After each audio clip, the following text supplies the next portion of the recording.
Hello guys, today I will show you how to make 3 different roses. First, take a colored paper and fold it like this. Cut the paper into the shape of petal. Then take a spoon and bend it like this by pressing it.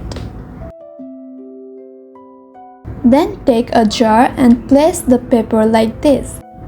Apply some glue and then place another petal. Continue adding petal until the pot is filled. And there you go, the first rose is ready.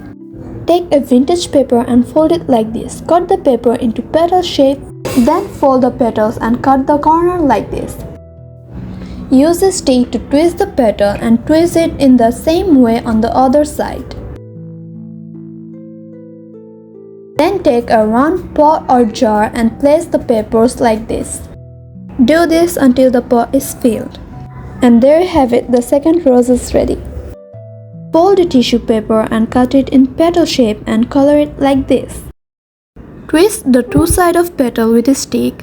Then take a round jar and place the papers like this. Apply a little glue and then place another petal. Continue doing this until the pot is filled. And there you have it, the last rose is ready.